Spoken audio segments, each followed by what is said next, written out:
नमस्कार दोस्तों, मैं गौतम कुमार सिंह आरती एक्सीलेंस यूट्यूब चैनल पर आपका वेलकम करता हूं।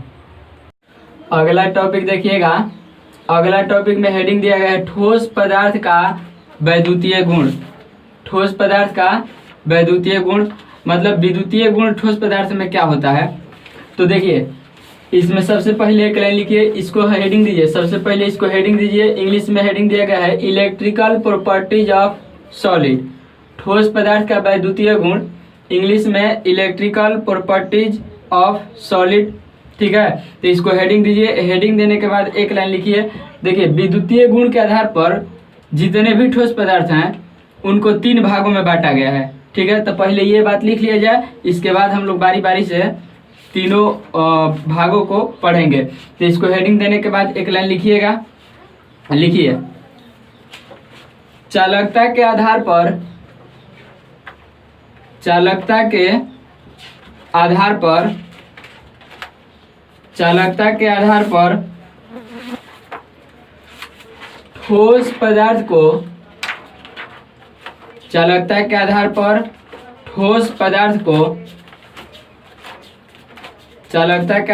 ठोस पदार्थ को तीन वर्गों में बांटा गया है। 3 वर्गों में बांटा गया है लिखने के बाद इस तरह से हाइफन देना है। 3 वर्गों में बांटा गया है लिखने के बाद इस तरह से सिंबल देना है आपको। अब ये हो गया। अब देखिए, इधर 3 वर्गों में बोला गया ये बात कि चालकता के आधार पर मतलब विद्युत के चालकता के आधार पर कितना विद्युत धारा प्रवाहित हो रहा है उसके अकॉर्डिंग, उसको मद्देनजर रखते हुए पूरे ठोस पदार्थ को 3 भागों में बांटा गया। ठीक है, उन 3 भागों को हम लोग बारी बारी से पढ़ेंगे। तो उसमें सबसे पहले आप हेडिंग दीजिएगा चालक। सबसे पहले का जो हेडिंग होगा वो होगा चालक, कंडक्टर। तो सबसे पहले का हेडिंग दीजिए आप 1 नंबर में चालक, जिसको इंग्लिश में हम लोग बोलेंगे कंडक्टर। चालक को हम लोग सुचालक भी बोल सकते हैं। ठीक है, चालक को हम लोग सुचालक भी कह सकते हैं, है ना। तो चालक हिंदी में, इंग्लिश में इसको कंडक्टर बोलते हैं। अब समझिए चालक किसको कहेंगे। ठीक है, तो हम लोग जनरली एक परिभाषा ये जानते हैं कि वह ठोस पदार्थ, क्या कि ठोस पदार्थ की बात हो रहा है, तो हम लोग जनरली ये बात कह सकते हैं कि वह ठोस पदार्थ जिससे होकर के विद्युत धारा आसानी से प्रवाहित की जा सकती है। ठीक है, उसको हम लोग बोलेंगे क्या, चालक ठोस पदार्थ बोलेंगे, उसको चालक कहेंगे। मतलब वह ठोस पदार्थ जिससे होकर के विद्युत धारा आसानी से प्रवाहित हो सकती है उसको हम लोग बोलते हैं चालक। लेकिन यहाँ पे परिभाषा थोड़ा सा चेंज किया जाएगा। ठीक है, उसका चालकता का रेंज जो है ना, उस रेंज को देखते हुए हम लोग यहाँ पे परिभाषा देंगे। ठीक है, तो पहले परिभाषा एक बार लिखिए, फिर उसको हम लोग समझते हैं। तो लिखिएगा इसकी परिभाषा, वे ठोस पदार्थ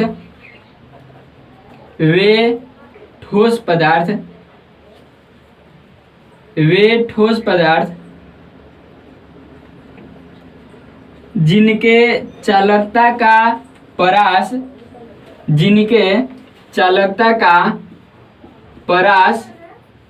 को इंग्लिश में बोला जाता है रेंज। जिनके चालकता का परास, ब्रैकेट में उसका अंग्रेजी भी लिख लीजिएगा, रेंज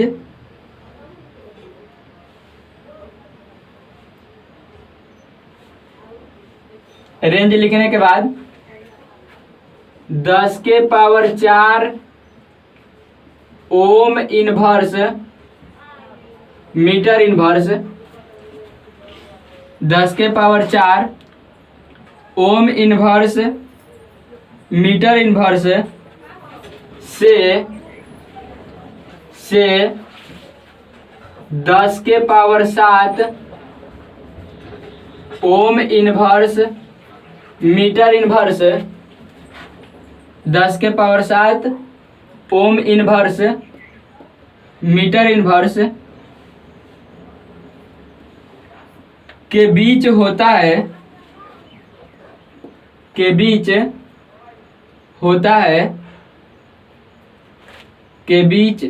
होता है कामा दीजिएगा, कमा दीजिएगा, उसे चालक कहते हैं, उसे चालक कहते हैं, उसे चालक कहते हैं। खड़ी पाई दीजिएगा और उसी में एक लाइन और लिखिएगा, जिन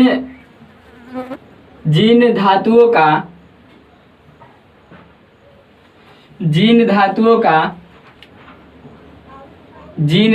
का चालकता 10 के power 7 ohm inverse metre inverse, 10 के power 7 ohm inverse metre inverse होता है,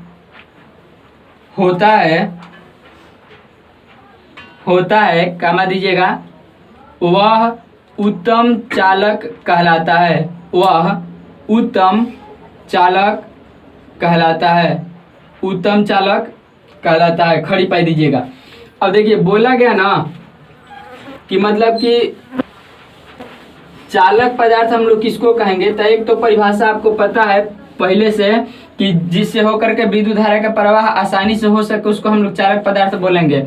लेकिन यहाँ पे परिभाषा थोड़ा सा चेंज किया गया है, रेंज को देखते हुए परिभाषा दिया गया है। रेंज मतलब क्या होता है ये पहले बात समझ लीजिए। परास जिसको हम लोग इंग्लिश में बोलते हैं रेंज, रेंज के मतलब होता है कहाँ से कहाँ तक, ठीक है। रेंज का मतलब कहाँ से कहाँ तक। जैसे मान लिया जाए कि लंबाई के मात्रक होता है, लंबाई के मात्रक होता है मीटर। जैसे मान लीजिए कि लंबाई के मात्रक होता है मीटर, तो हम लोग बोले कि 10 मीटर से 20 मीटर कोई चीज जो है उसकी लंबाई यदि बोली जाए कि 10 मीटर से 20 मीटर होती है, मतलब क्या कि कम से कम उसकी लंबाई 10 मीटर और अधिक से अधिक कितना, इतना मीटर। तो इसी तरह से यहाँ पे रेंज का मतलब आपको समझ में आ गया होगा। रेंज इंग्लिश में, हिंदी में उसको परास बोलते हैं। इसका मतलब कि कहाँ से कहाँ तक। तो इसमें लिखा गया कि 10 के पावर 4, ठीक है, ओम इनवर्स मीटर इनवर्स, ये जो है चालकता का मात्रक है। ओम इनवर्स मीटर इनवर्स जो है चालकता का मात्रक है। इतना से लिखा गया कि 10 के power 7 ohm inverse metre inverse, ये जो है ना, ये ओम इनवर्स मीटर इनवर्स चालकता का क्या है, मात्रक है। अब यहाँ पे बोला गया कि 10 के पावर 4 से 10 के पावर 7 क्या, परास मतलब रेंज। रेंज जो है कितना होना चाहिए, 10 के पावर 4 से 10 के पावर 7। कहने का मतलब ये कि वह ठोस पदार्थ जिससे कम से कम विद्युत धारा हतना प्रवाहित होके, कम से कम इतना विद्युत धारा प्रवाहित होके, और अधिक से अधिक कितना, इतना विद्युत धारा प्रवाहित होके 10 के पावर 7, कम से कम विद्युत धारा उससे 10 के पावर 4 प्रवाहित होके, और अधिक से अधिक कितना प्रवाहित होना चाहिए, 10 के पावर 7 प्रवाहित होना चाहिए। तो वैसे धातु को या वैसे पदार्थ को हम लोग क्या बोलेंगे, चालक बोलेंगे। मतलब कम से कम, जैसे मान लीजिए कि कोई भी सामान आप खरीदने के लिए दुकान पे जाते हैं, तो दुकानदार आपसे ये पूछता है कितना रेंज में दिखाएं, कितना रेंज में, मतलब क्या, कितना दाम तक दिखाया जाता है। आप बोलते हैं 800 से 1000, चाहे 1000 से 1500 के बीच, तो उसी को रेंज बोला गया। मतलब कम से कम 1000, अधिक से अधिक 1500। तो उसी तरह से यहाँ पे विद्युत धारा का जो प्रवाहित होने का जो दर है वह कितना होना चाहिए, 10 के पावर 4 होना चाहिए कम से कम, और अधिक से अधिक कितना होना चाहिए, 10 के पावर 7 होना चाहिए। तो ऐसे पदार्थ को हम लोग बोलेंगे चालक, ठीक है।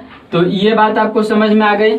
और सबसे लास्ट लाइन में एक बात लिखा गया है कि लास्ट लाइन में ये बात लिखा गया है कि जिन धातुओं का चालकता 10 के पावर 7 होता है, ठीक है, जिन धातु के चालकता जो है 10 के पावर 7 होता है, ओम इनवर्स मीटर इनवर्स, तो ये तो मात्रक है, ठीक है। जिन धातु के चालकता 10 के power 7 ohm inverse metre inverse होता है, वह उत्तम चालक होता है। उत्तम मतलब होता है अच्छा क्वालिटी के, ठीक है, अच्छा क्वालिटी के चालक होता है, यानी कि गुड कंडक्टर होता है, ठीक है। मतलब जिस धातु से इतना विद्युत धारा प्रवाहित होगा, ठीक है, 10 के power 7 ohm inverse metre inverse विद्युत धारा प्रवाहित होगा, वह धातु जो है गुड कंडक्टर यानी कि अच्छा चालक यानी कि उत्तम चालक कहलाएगा। आई बात समझ में। तो ये चालक के बारे में बात हुआ। अब दूसरका जो होता है ना, इसका भाग, दूसरका जो भाग होता है इसको हम लोग बोलते हैं अर्धचालक, ठीक है। दूसरका को बोला जाता है अर्धचालक। तो अर्धचालक क्या होता है? तो अर्धचालक को हम लोग इंग्लिश में बोलते हैं सेमी कंडक्टर। सेमी कंडक्टर, ठीक है। अर्धचालक को बोला जाएगा क्या? Semi conductor. तो आपको समझ में आया होगा अर्धचालक के मतलब हो गया। देखिए अर्धचालक जो है ये दो शब्द से मिलकर के बना है। क्या? अर्धचालक दो शब्द से मिलकर के बना है। मतलब चालक है, मतलब विद्युत धारा का प्रवाह तो होगा ही।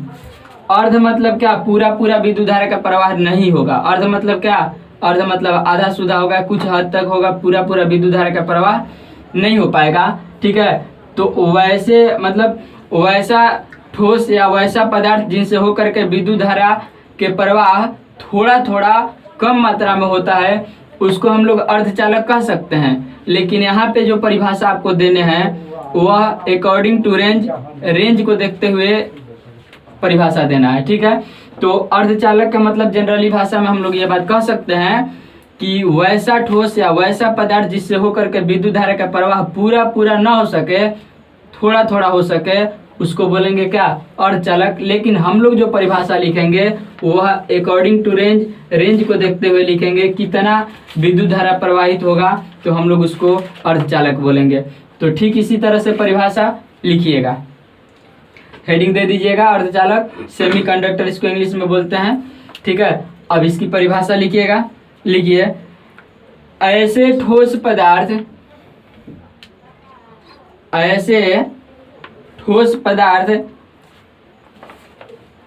ऐसे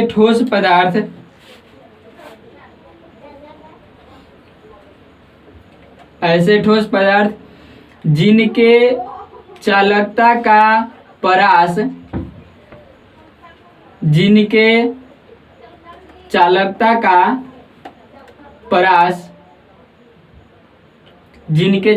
का परास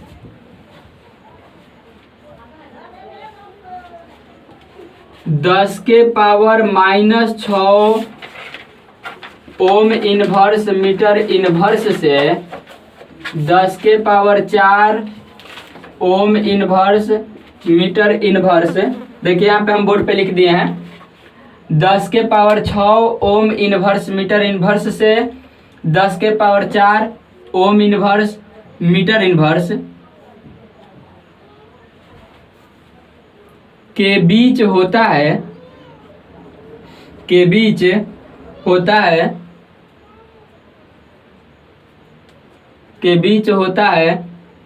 तो वह अर्धचालक कहलाता है। तो वह अर्धचालक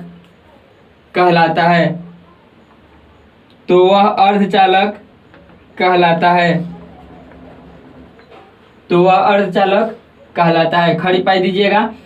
तो आपको बातें समझ में आई कि विद्युत धारा कम से कम कितना प्रवाहित होना चाहिए? इतना। और अधिक से अधिक कितना होना चाहिए? इतना। तो इनके बीच में जो विद्युत धारा प्रवाहित होगा उसको हम लोग बोलेंगे क्या? अर्धचालक बोलेंगे, सेमी कंडक्टर बोलेंगे। आई बात समझ में? मतलब वह ठोस पदार्थ जिससे होकर के विद्युत धारा इतना और इतना के बीच में ही प्रवाहित होता है, तो उसको हम लोग बोलेंगे क्या? अर्धचालक बोलेंगे। तो ये अर्धचालक आपको समझ में आया। अब इसके बाद हम लोग 3 नंबर, जैसा कि आपको पता है कि विद्युतीय गुण के आधार पर ठोस पदार्थ को कितने भागों में? 3 भागों में बांटा गया है। तो 3 भागों में बांटा गया, तो हम लोगों ने 1 नंबर पढ़ लिया चालक, 2 नंबर अर्धचालक भी पढ़ लिया। अब 3 नंबर दीजिएगा हेडिंग, जिसको हम लोग बोलते हैं विद्युत रोधी, ठीक है। विद्युत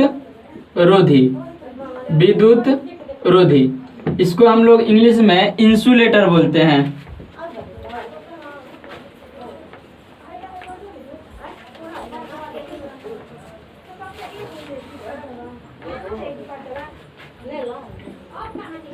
इसको इंग्लिश में बोलेंगे इंसुलेटर। आई बात समझ में? तो अब पढ़ना है विद्युत रोधी। देखिए पदार्थ जो है 3 तरह का होता है। एक होता है चालक, मतलब कुछ विद्युत मतलब पूरा पूरा विद्युत धारा प्रवाहित हो सके, अर्धचालक मतलब थोड़ी मात्रा में विद्युत धारा प्रवाहित हो सके, और विद्युत रोधी का मतलब हुआ कि बिल्कुल विद्युत धारा प्रवाहित नहीं होगा, मतलब वैसे पदार्थ जिनसे होकर के विद्युत धारा बिल्कुल भी प्रवाहित नहीं होता है, उसको हम लोग विद्युत रोधी कह सकते हैं। लेकिन यहाँ पे जो परिभाषा हम लोग देंगे वह रेंज क्या परास है, कितना से कितना तक होना चाहिए, उसके अकॉर्डिंग परिभाषा देंगे। ठीक है, तो लिखिए इसकी परिभाषा लिखिएगा इसकी। लिखिए, वे ठोस पदार्थ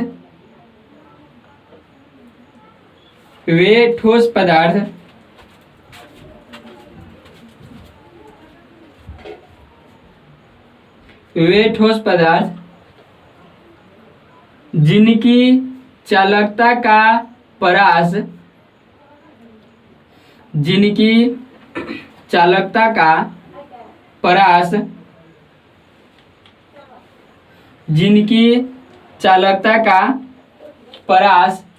देखिएगा इधर 10⁻⁻20 ओम इनवर्स मीटर इनवर्स से 10⁻−10 ओम इनवर्स मीटर इनवर्स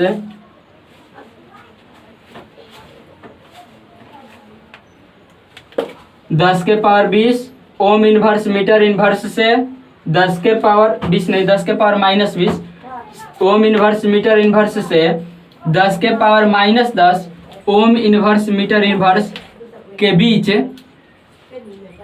होता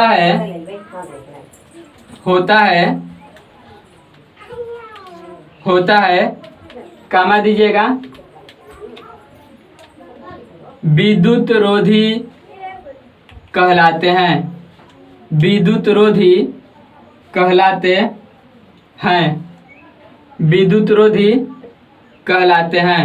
खड़ी पाई दीजिएगा। तो परिभाषा आपको समझ में आया। विद्युत रोधी का बोला गया कि वैसा ठोस पदार्थ जिनके चालकता का परास जो है 10⁻−20 ओम इनवर्स मीटर इनवर्स से 10⁻−10 ओम इनवर्स मीटर इनवर्स होता है, उसको हम लोग बोलते हैं क्या, विद्युत रोधी बोलते हैं। तो आपको समझ में आया बातें कि ठोस पदार्थ का वैद्युतीय गुण, मतलब ठोस पदार्थ के विद्युतीय गुण के आधार पर पूरे पदार्थ को 3 भागों में बांटा गया था, चालक, अर्धचालक, विद्युत रोधी। अब इससे ऑब्जेक्टिव क्वेश्चन पूछे जा सकते हैं। ठीक है, ऑब्जेक्टिव क्वेश्चन पूछे जाएंगे कि चालक का परास होता है। ठीक है, इस तरह से क्वेश्चन ऑब्जेक्टिव पूछे जाएंगे। क्वेश्चन देख लीजिए आप, पूछा जा सकता है, यहाँ पे पूछा जा सकता है क्वेश्चन इस तरह से कि ऑब्जेक्टिव क्वेश्चन में कि चालक का परास होता है, चालक का परास होता है। ठीक है, ऑप्शन नंबर ए रह जाएगा 10⁻4 ओम इनवर्स मीटर इनवर्स से 10⁻7 ओम इनवर्स, ठीक है, मीटर इनवर्स। बी में हो जाएगा 10⁻−6 ओम इनवर्स मीटर इनवर्स से 10⁻4 ओम इनवर्स मीटर इनवर्स। ठीक है, इसी तरह से ऑप्शन सी भी रहेगा, ऑप्शन डी भी रहेगा। तो क्या होता है आपको पता होगा, इसके अकॉर्डिंग आप इन सवालों को हल कर सकते हैं। आई बातें समझ में?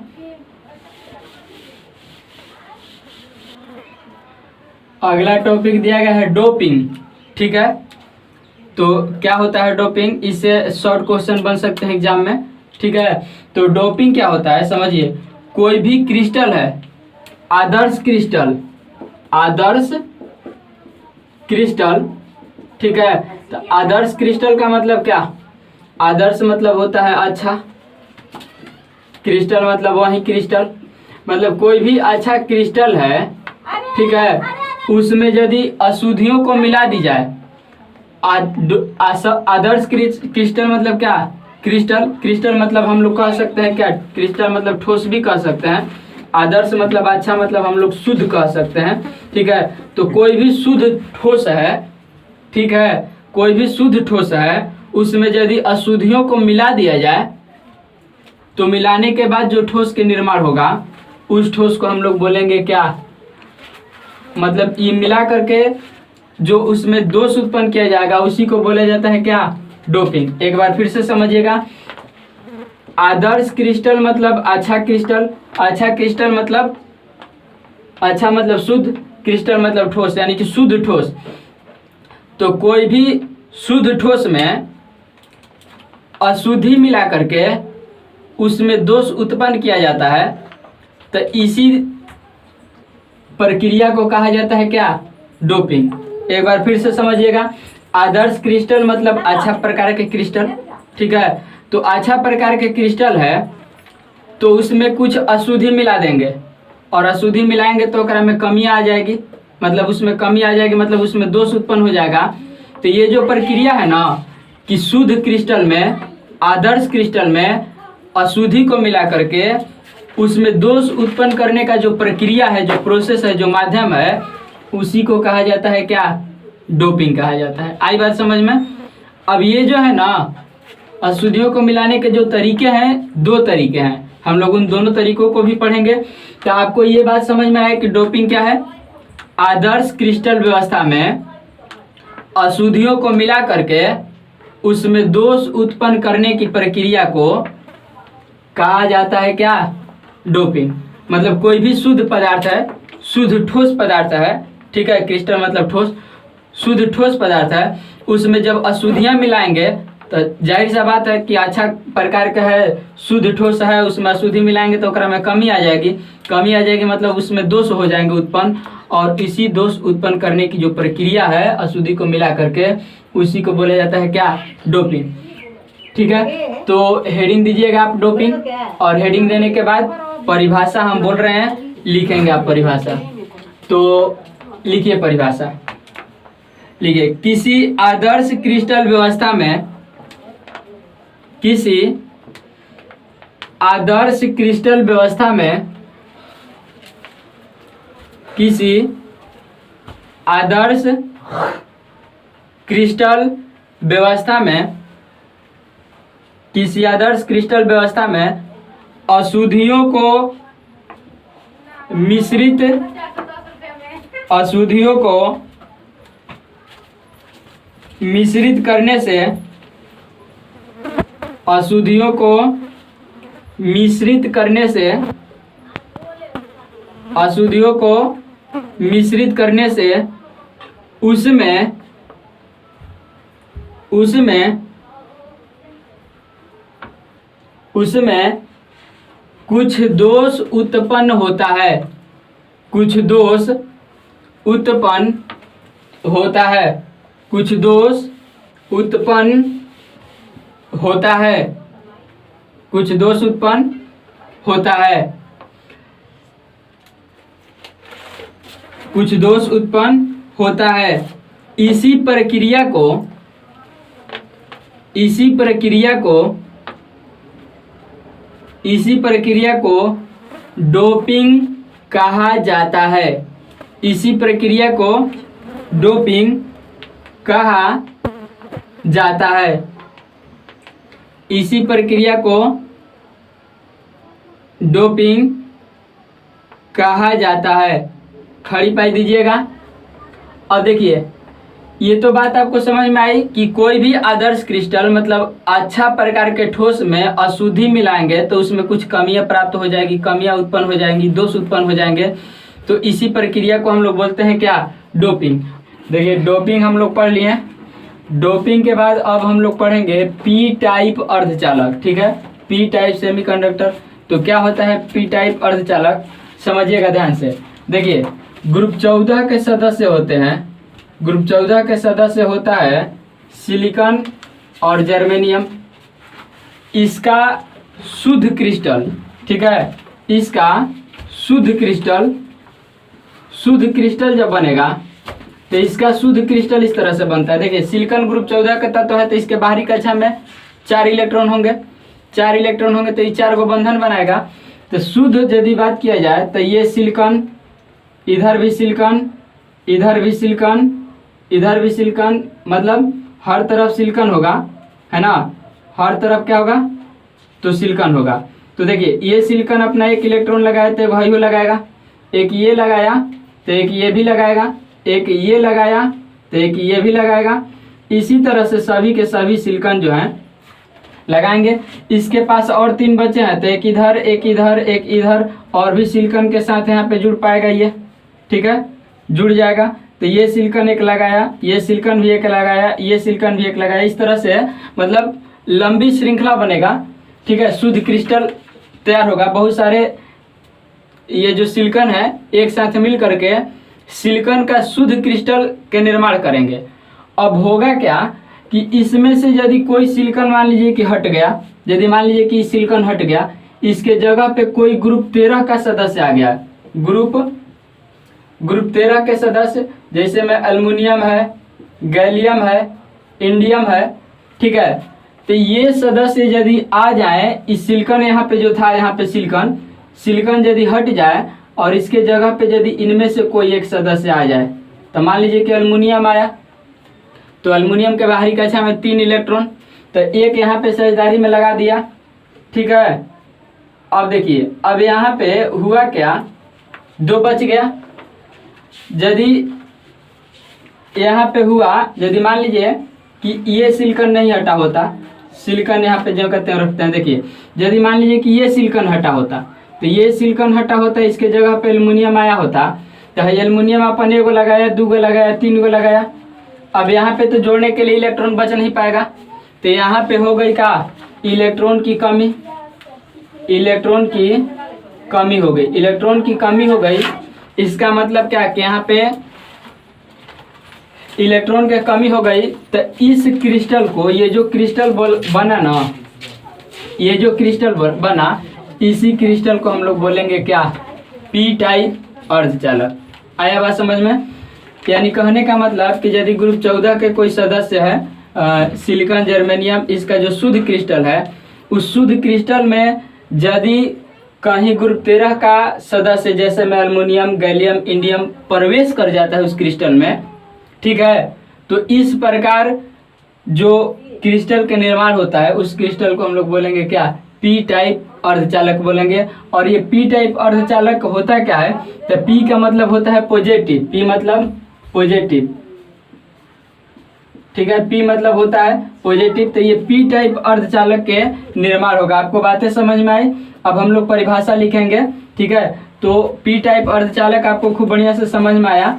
अब देखिए यहाँ पे इलेक्ट्रॉन की कमी हो गई, इलेक्ट्रॉन की कमी हो गई, तो यहाँ पे धनात्मक आवेश बढ़ेगा, ठीक है। इलेक्ट्रॉन की कमी हो गई ना, तो माइनस की कमी हो गई। इसका मतलब क्या कि यहाँ पे धनात्मक आवेश बढ़ेगा, तो इसलिए इसको हम लोग नाम रखा गया है क्या, पॉजिटिव नाम रखा गया है, जिसको शॉर्ट में पी टाइप अर्धचालक कहा जाता है। तो आपको समझ में आया पी टाइप अर्धचालक क्या है? जब ग्रुप 14 के सदस्य सिलिकॉन और जर्मेनियम के शुद्ध क्रिस्टल में ग्रुप 13 के सदस्य एल्युमिनियम, गैलियम, इंडियम यदि प्रवेश कर जाते हैं, या हम लोग मिश्रित करा देते हैं, इसके शुद्ध क्रिस्टल में इन तत्वों को यदि हम लोग मिश्रित करा देते हैं, तो इस प्रकार जिसका निर्माण होता है उसी को बोला जाता है पी टाइप अर्धचालक। आई बात समझ में? तब परिभाषा लिखिएगा, ये हेडिंग दीजिएगा पी टाइप अर्धचालक, और पी टाइप अर्धचालक हेडिंग देने के बाद आप परिभाषा लिखिएगा। तो चलिए लिखिए परिभाषा। जब सिलिकॉन या जर्मेनियम, जब सिलिकॉन या जर्मेनियम, जब सिलिकॉन या जर्मेनियम, देखिए इधर ब्रैकेट में आप SI कामा देके GE, ठीक है, SI कामा देके GE ब्रैकेट में लिख लीजिएगा, सिलिकॉन या जर्मेनियम, उसके बाद ब्रैकेट में इसको लिख लीजिएगा, काहे कि सिलिकॉन के संकेत ये होता है और जर्मेनियम के संकेत ये होता है। तो ये ब्रैकेट में लिखने के बाद लिखिएगा के क्रिस्टल में, के क्रिस्टल में, के क्रिस्टल में ग्रुप 13 के सदस्य, ग्रुप 13 के सदस्य, ग्रुप 13 के सदस्य, इसके बाद ब्रैकेट में आप इसको लिखिएगा, देखिए इधर ग्रुप 13 के सदस्य, उसके बाद ब्रैकेट में इसको लिखिएगा aluminium, gallium indium, aluminium gallium indium. तो हो गया ब्रैकेट में ये।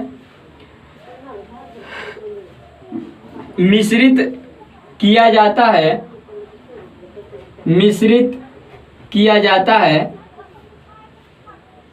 मिश्रित किया जाता है तो पी टाइप अर्धचालक प्राप्त होता है। तो पी टाइप अर्धचालक प्राप्त होता है, पी टाइप अर्धचालक प्राप्त होता है। खड़ी पाई दीजिएगा। अब देखिएगा इधर, अब ये पी टाइप अर्धचालक आपको समझ में आया, ठीक है। पी टाइप अर्धचालक किसको कहेंगे? तो यदि सिलिकॉन या जर्मेनियम का कोई शुद्ध क्रिस्टल है और उस शुद्ध क्रिस्टल में ग्रुप 13 के तत्व एल्युमिनियम गैलियम इंडियम में से किसी को हम लोग यदि मिश्रित कर देते हैं तो इस प्रकार जो प्राप्त होता है उसी को कहा जाता है क्या? पी टाइप अर्धचालक। अब इसके बाद आप 2 नंबर हेडिंग दीजिए। 2 नंबर हेडिंग में होगा एन टाइप, एन टाइप अर्धचालक, एन टाइप अर्धचालक। तो 2 नंबर हेडिंग दीजिए एन टाइप अर्धचालक, ठीक है। एन टाइप सेमीकंडक्टर, इंग्लिश में हो जाएगा एन टाइप सेमीकंडक्टर, इसका इंग्लिश हो जाएगा। तो हेडिंग दीजिए आप, यहाँ पे हम बोर्ड पे हेडिंग दे दिए हैं एन टाइप अर्धचालक। अब समझिए एन टाइप अर्धचालक क्या है। एन टाइप अर्धचालक जो है ना बिल्कुल पी टाइप अर्धचालक की तरह ही है, परिभाषा भी सेम, बस अंतर यही होगा कि अभी तक हम लोगों ने देखा ये कि सिलिकॉन या जर्मेनियम का यदि कोई शुद्ध क्रिस्टल है, शुद्ध क्रिस्टल किस चीज़ का? सिलिकॉन या जर्मेनियम का, सिलिकॉन या जर्मेनियम का यदि कोई शुद्ध क्रिस्टल है तो उसमें यदि ग्रुप 13 के सदस्य प्रवेश कर जाते हैं तो उसको हम लोग एन टाइप बोलते हैं। लेकिन यदि ग्रुप 15 के सदस्य प्रवेश कर जाएं, ग्रुप 15 के सदस्य में फास्फोरस हो गया, आर्सेनिक हो गया, एंटीमनी हो गया, यदि ये सब में से कोई एक मिश्रित हो जाए तो उसको हम लोग बोलेंगे क्या? एन टाइप अर्धचालक। एन मतलब निगेटिव, एन टाइप अर्धचालक, एन मतलब निगेटिव। अब देखिए इसमें होगा क्या कि यहाँ पे जैसे कि शुद्ध होगा तो शुद्ध के स्थिति में यहाँ पे क्या होगा? सिलिकॉन ही होना चाहिए था। लेकिन यदि यहाँ सिलिकॉन के जगह पे यदि मान लीजिए कि आर्सेनिक आ गया, सिलिकॉन हट गया और इसके जगह पे कौन आ गया? आर्सेनिक आ गया। तो आपको तो ये बात पता है कि आर्सेनिक जो है ग्रुप 15 का तत्व है, तो इसके बाहरी कक्षा में 5 इलेक्ट्रॉन होंगे, इसके बाहरी कक्षा में 5 इलेक्ट्रॉन होंगे। तो 5 इलेक्ट्रॉन होंगे तो ये तो 4 इलेक्ट्रॉन, एक इधर एक इधर एक इधर और एक इधर, 4 इलेक्ट्रॉन लगा दिया है। इसके पास 1 इलेक्ट्रॉन एक्स्ट्रा बच गया और ये जो इलेक्ट्रॉन एक्स्ट्रा बचा तो इलेक्ट्रॉन की यहाँ पे क्या हो गई? अधिकता, इलेक्ट्रॉन की अधिकता हो गई। और इलेक्ट्रॉन पे चार्ज क्या होता है? तो इलेक्ट्रॉन पे माइनस चार्ज होता है, इलेक्ट्रॉन पे माइनस चार्ज होता है और माइनस को हम लोग क्या बोलते हैं? निगेटिव बोलते हैं। तो इसीलिए इसको यहाँ पे इलेक्ट्रॉन एक अधिक हो गया और अधिक हो गया तो इलेक्ट्रॉन पे माइनस चार्ज होता है, तो यानी कि माइनस चार्जों की संख्या यहाँ पे अधिक हो गई, तो इसीलिए माइनस चार्ज को हम लोग निगेटिव बोलते हैं और इसीलिए इसका नाम रखा गया निगेटिव टाइप अर्धचालक, जिसको शॉर्ट में एन टाइप अर्धचालक कहा जाता है। तो आपको समझ में आया एन टाइप अर्धचालक क्या है? बस परिभाषा वही रहेगा जहाँ पे हम लोग ग्रुप 13 के सदस्यों को मिश्रित कराते थे, अब बोलेंगे क्या? ग्रुप 15 के सदस्य मिश्रित करने पर। तो परिभाषा लिखिए, समझ में आया आपको? लिखिए परिभाषा, लिखिएगा। जब सिलिकॉन या जर्मेनियम, जब सिलिकॉन या जर्मेनियम, जब सिलिकॉन या जर्मेनियम के क्रिस्टल में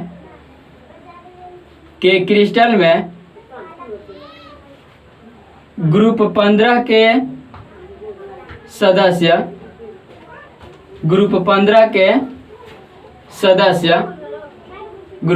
के सदस्य फास्फोरस, कामा दीजिएगा, आर्सेनिक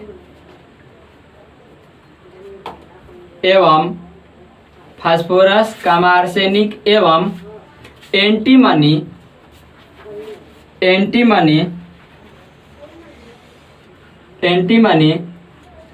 मिश्रित किया जाता है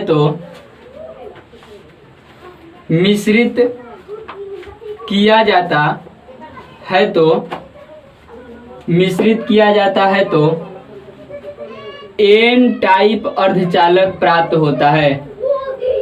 एन टाइप यहाँ पे लिखा है, एन टाइप अर्धचालक प्राप्त होता है। एन टाइप अर्धचालक प्राप्त होता है। खड़ी पाई दीजिएगा, थोड़ा समझिए। देखिए यहाँ पे यदि शुद्ध क्रिस्टल होगा सिलिकॉन का, तो आपको पता है कि सिलिकॉन उपधातु है। यहाँ पे होगा क्या कि विद्युत धारा के प्रवाह नहीं होगा। ये जो सिलिकॉन के जो क्रिस्टल आप देख पा रहे हैं, शुद्ध सिलिकॉन के क्रिस्टल जिसमें केवल सिलिकॉन ही है, इससे विद्युत धारा के प्रवाह नहीं हो पाता है। ठीक है। और जैसे ही इसमें अशुद्धियां मिश्रित कराई जाती है, अशुद्धियां मिश्रित मतलब ग्रुप 13 के सदस्य को भी हम लोग मिश्रित करा सकते हैं। ग्रुप 13 के सदस्य को यदि मिश्रित कराएंगे तो पी टाइप अर्धचालक बनेगा। ग्रुप 15 के भी सदस्य को करा सकते हैं, और ग्रुप 15 के सदस्य को जब मिश्रित कराएंगे तो एन टाइप अर्धचालक बनेगा। और ये जो पी टाइप और एन टाइप अर्धचालक बना, यह जो है विद्युत धारा के सुचालक होता है। मतलब इससे विद्युत धारा प्रवाहित होने लगते हैं, यानी कि अर्धचालक बोला गया। अर्धचालक मतलब क्या, विद्युत धारा का थोड़ा थोड़ा प्रवाह जो है होगा। अब ये बात है कि इसका उपयोग कहाँ करते हैं, तो हालांकि लिखवाते नहीं, आपको समझा देते हैं। देखिए इसका उपयोग जो है, इसका पी टाइप एन टाइप का जो उपयोग है किया जाता है, पी टाइप एन टाइप अर्धचालक का उपयोग जो है ट्रांजिस्टर में किया जाता है। जो सौर प्लेट होता है, सौर प्रकाश से विद्युत ऊर्जा परिवर्तित करता है, सौर प्लेट जिसको हम लोग बोलते हैं, उसको बनाने में भी इन सब का उपयोग किया जाता है। तो आपको समझ में आ गया। यदि वीडियो पसंद आए तो चैनल को सब्सक्राइब करें, अपने दोस्तों को शेयर करें ताकि उनको भी बेनिफिट हो सके।